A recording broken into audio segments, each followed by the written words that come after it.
Hi, good morning, everybody. Today is the fourth Sunday of Lent. How did that happen, huh? What a crazy time we've been going through. What a crazy time. So I missed last week. I was in kind of a, funk maybe with my heart thing, with things that are going on with this pandemic. I did do my readings. I did do my doodlings, as you can see here, but I didn't get my video out. This week, everything is shut down at church. There are no masses. The Adoration Chapel is closed.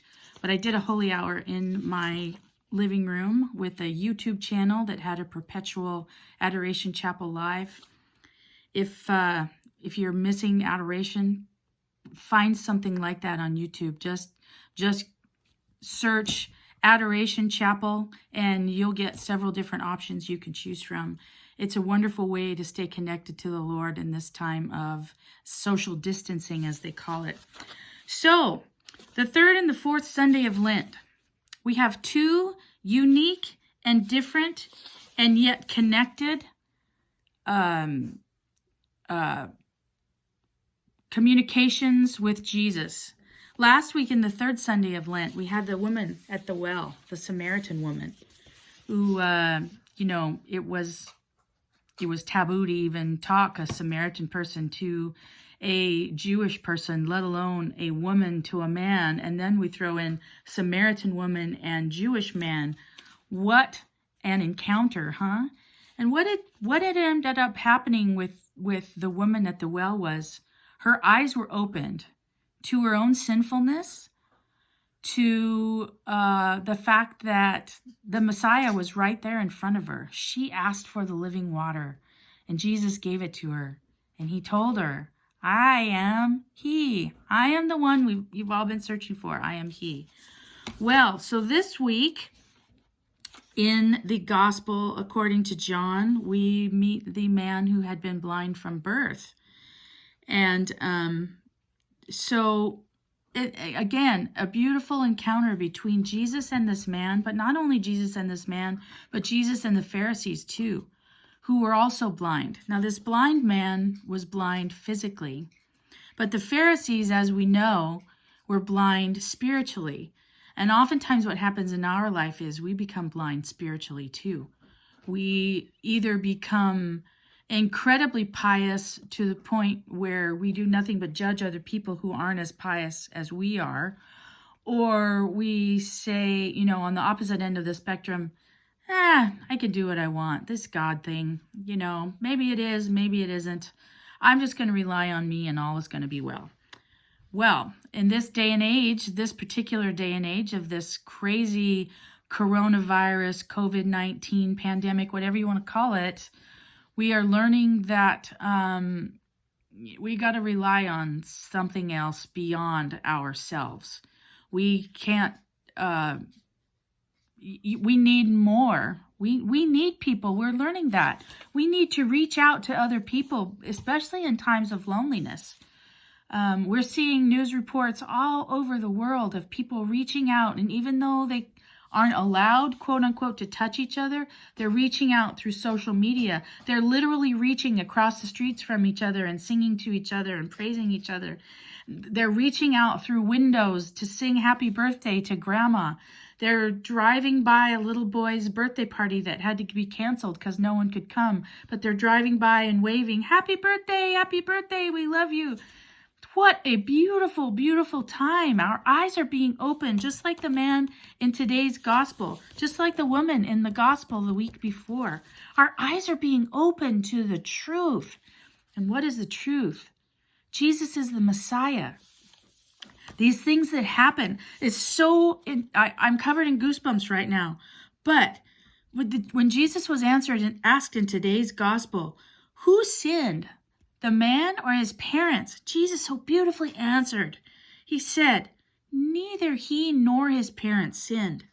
It is so the works of God might be made visible through him. We have to do the works of the one who sent me while it is day.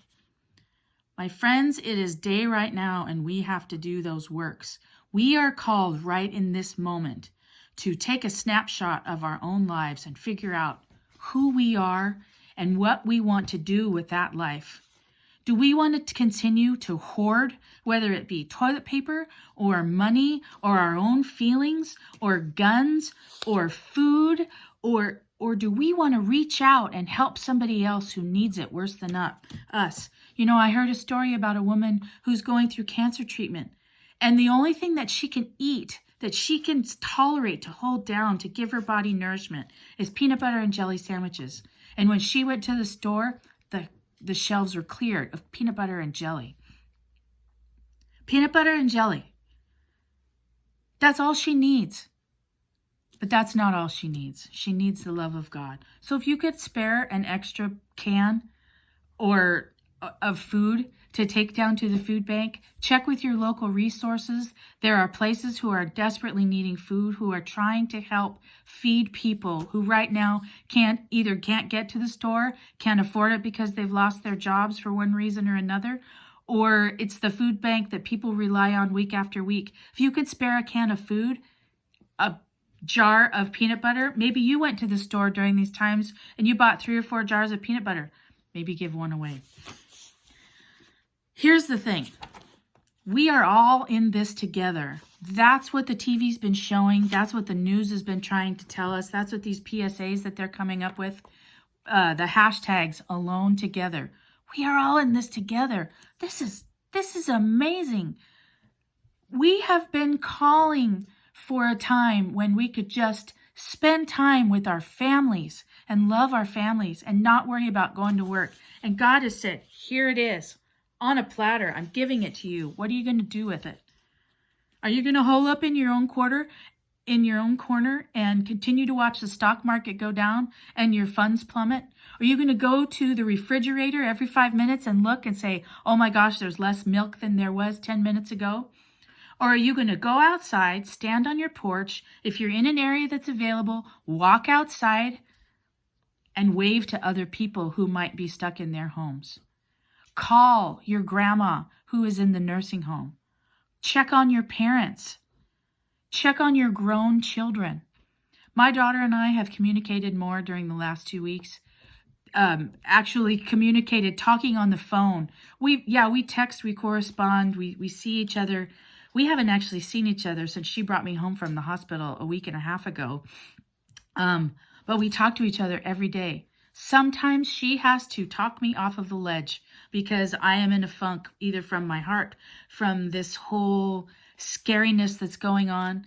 And sometimes I have to talk her from the ledge. That's what we're here. We're here to help each other. We're here to love each other.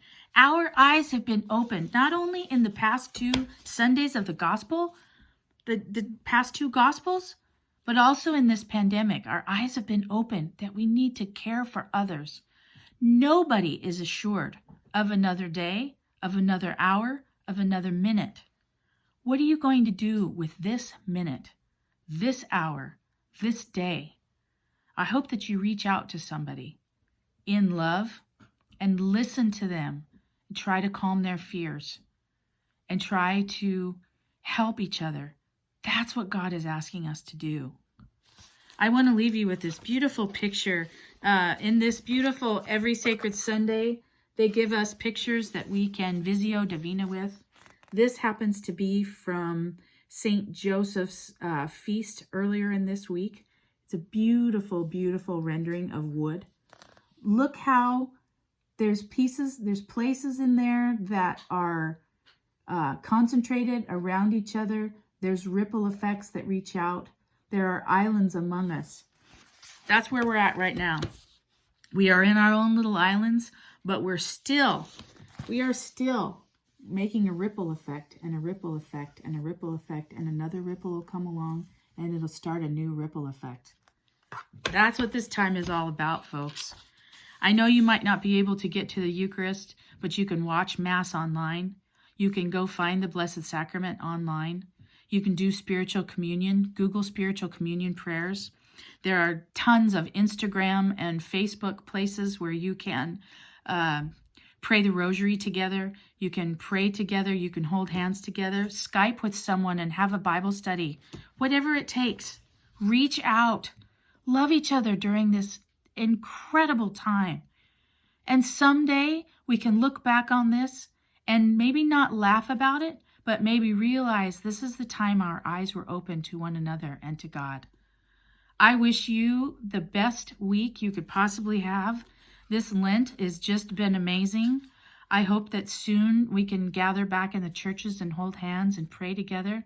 But until then, reach out to your neighbor physically or at least spiritually. Pray for each other and go walk your dog, which is what I'm going to do right now. God bless you. Have a beautiful week. And Lord willing, we'll see you back here next week. Amen.